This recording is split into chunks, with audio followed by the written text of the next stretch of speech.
Nigeria is facing one of the most complex security crises in its post-independence history, from insurgency in the northeast to mass kidnapping in the northwest, from farmer-herder violence in the middle belt to separatist tension in the southeast. Insecurity has become our daily national life. The central debate today is deeply polarized. Is Nigeria facing a targeted Christian genocide? Is this an expanding jihadist war? Is the federal government responding adequately enough? Is foreign involvement, particularly from the United States, purely supportive or strategically motivated? And how might all this shape the upcoming election? A sober political analysis requires separating rhetorics from structure, and that is what we are coming here to do today. My name is Jesse Michael Obama, and if you're joining this discussion, do well by subscribing and sharing this content. It will go a long way for me and my team. Thank you very much. You see, the Nigerian crisis is not a single conflict. Insurgency in Nigeria formally began in 2009 following the uprising of Boko Haram under Muhammad Yusuf in Borno State.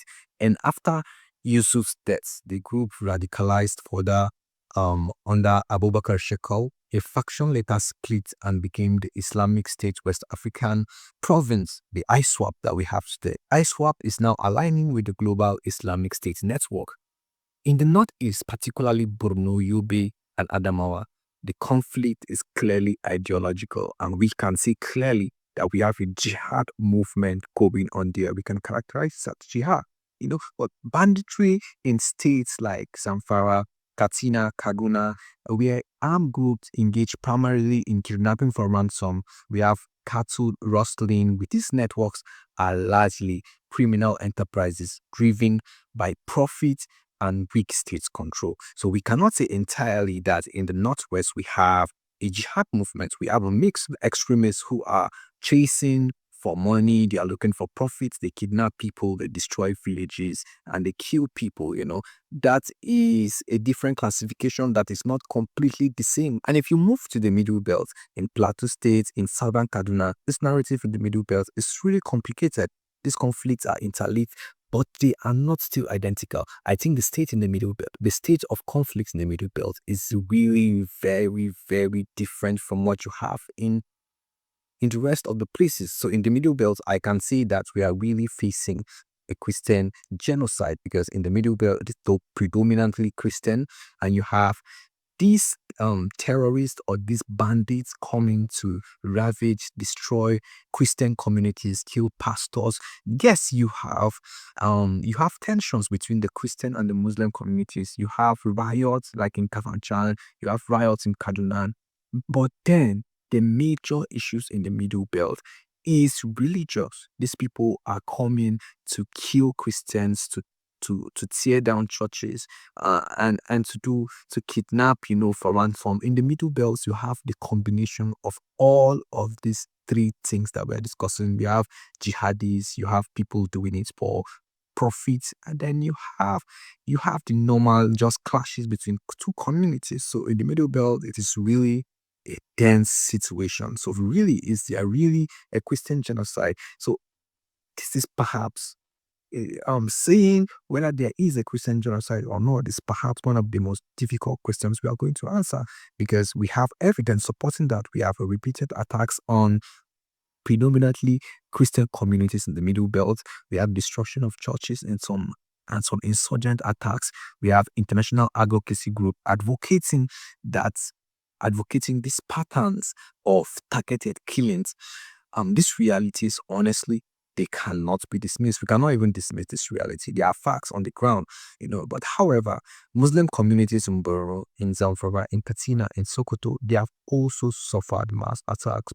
Boko Haram and ISWAP, they have killed Muslim clerics who oppose their teachings. And just recently, we see in Kwara where the terrorists kill 170 people in that community because they refuse to accept their teachings, So the broader pattern suggests that while religious targeting occurs in specific contexts, Nigerian insecurity cannot fully be categorized as orchestrated religious killings. We cannot really categorize completely Nigerian like Nigerian insecurity as Christian genocide. It is more accurately described as an hybrid crisis. Nigeria is facing a very big hybrid crisis where you have different type of insecurities happening in different parts of the country. In the northeast, the answer is straightforward. It is indeed a jihad. Boko Haram and ISWAP, they are going for a jihad. But applying that label in the northeast, in the northwest, applying that label in the northwest might not really settle, because in the northwest you have people attacking for profit, for kidnapping for profit.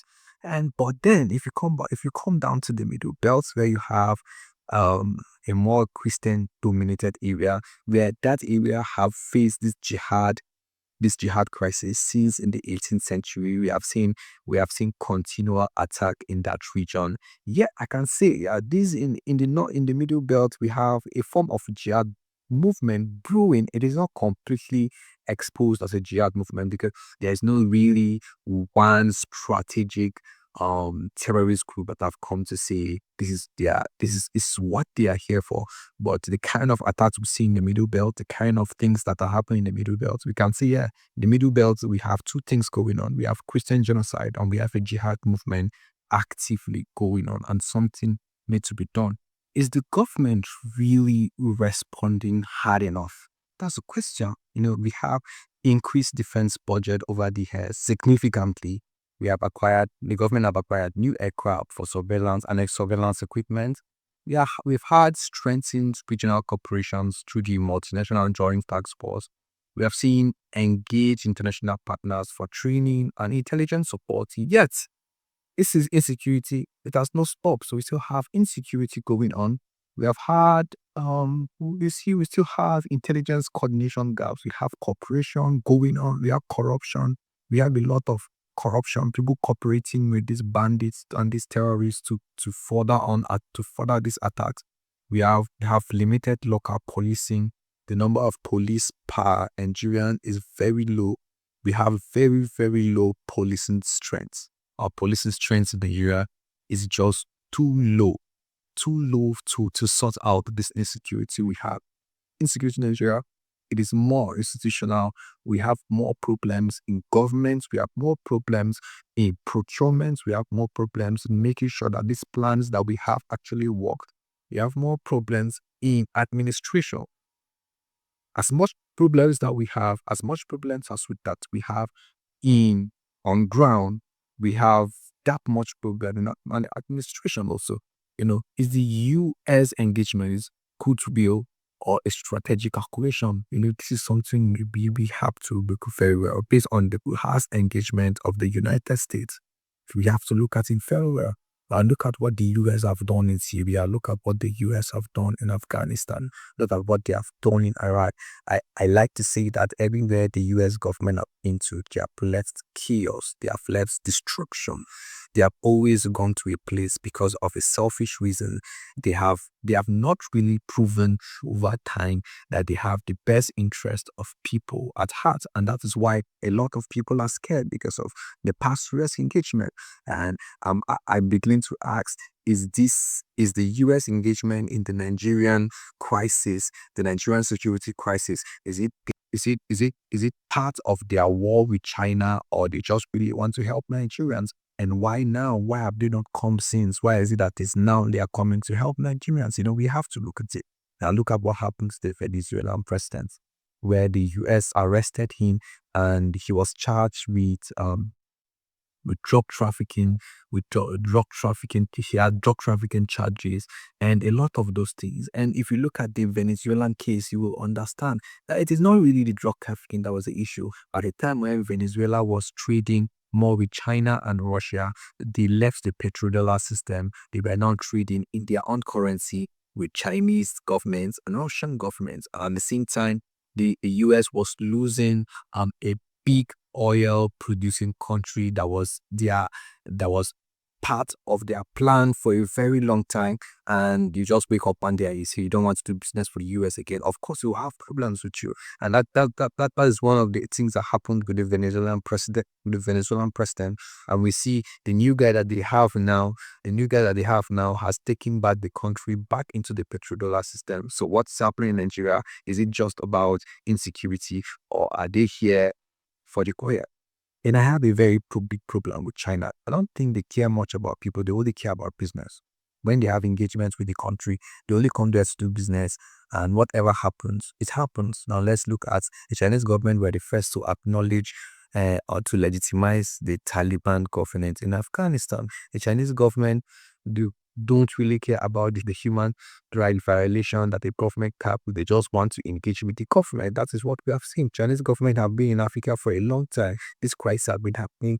They have not said anything for real. They have not done anything. They have not said anything. Up to date, the Chinese government have not said anything, but they have discouraged the engagement of the United States government in Nigeria. You know, they have not really said anything, added anything security-wise to Nigeria. There has been no hostile engagement of the Chinese government apart from business. And now we are seeing the US government is sanctioning the Chinese government mining activities in Nigeria. The US have sent troops to Nigeria. The first said they were going to send 200. Now they are further to land planes in Maiduguri, and we are seeing crazy developments happen.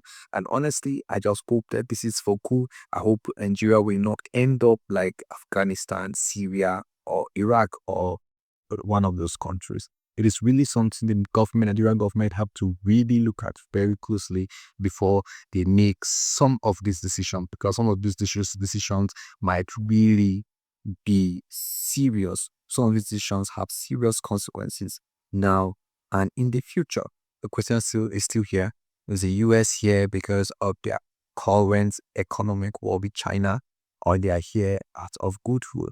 Questions we need to answer.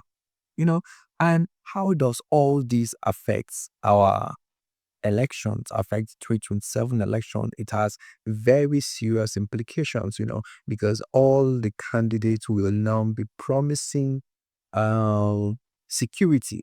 We have had serious security issues, or we have not had international organizations and other countries coming to our international bodies being interested as they are interested in it now. So everybody's eyes would be looking at the candidates coming out for election. What are you going to do to solve the present insecurity problem?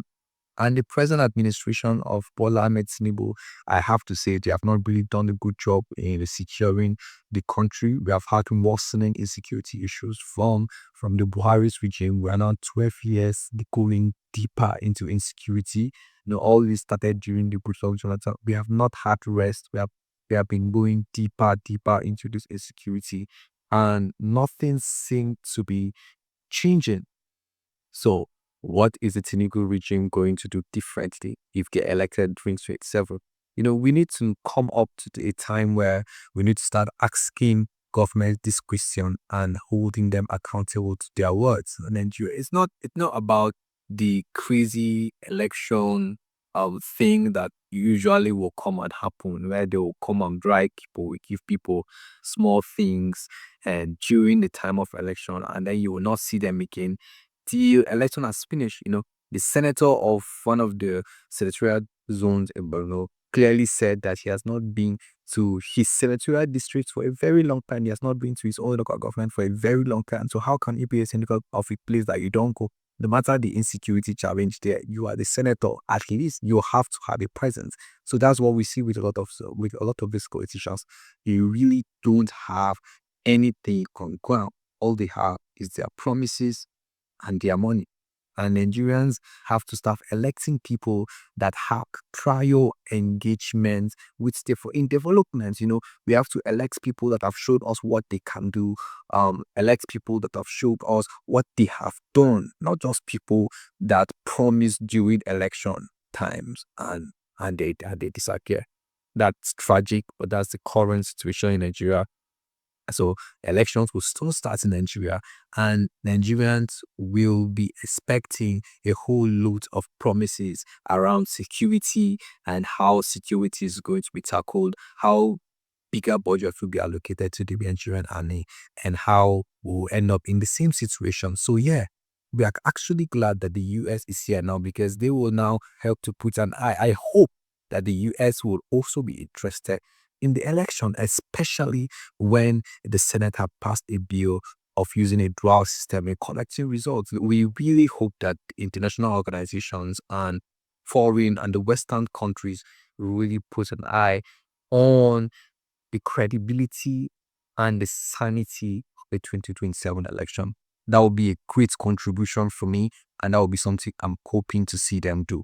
Yeah, so beyond all that, we know that the insecurity state in Nigeria is going to have a serious impact in the next coming elections. But still yet, the questions that are still on the table is why does insecurity persist despite increased defense budget in Nigeria? Why do early warning systems often fails? Why are prosecutions limited? Nobody has been prosecuted. Every day you have um, kidnappers. Every day kidnappers kidnap people. These people are released. We don't know how they are released. We don't know who pays the ransom. We don't know the negotiations that happen behind the camera. We don't know anything. These people are released. No kidnapper has been arrested. Nobody has been prosecuted. Nobody has been brought to book. No names have been mentioned. Nothing. It's crazy. That is not possible. We can't have these insecurity issues continually going on. You cannot have religious leaders speaking in support of insecurity and nobody's name is special. That's bad. That is what we have seen in Nigeria, and that's what we are seeing. That is what is currently happening in Nigeria.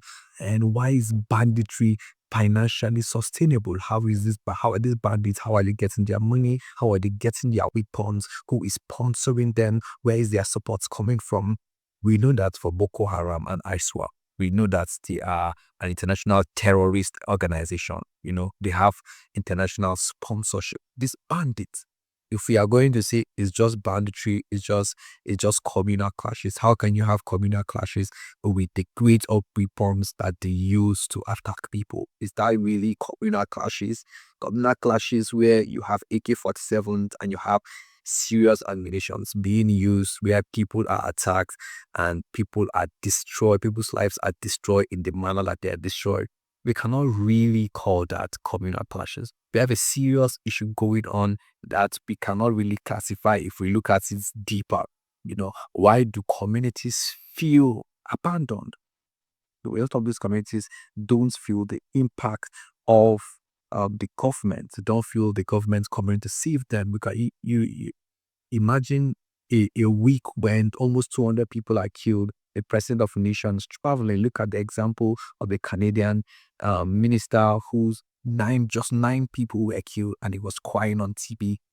Why don't we have leaders who are passionate about their people like we see elsewhere? In Nigeria, it is just, we have selfish leadership in Nigeria.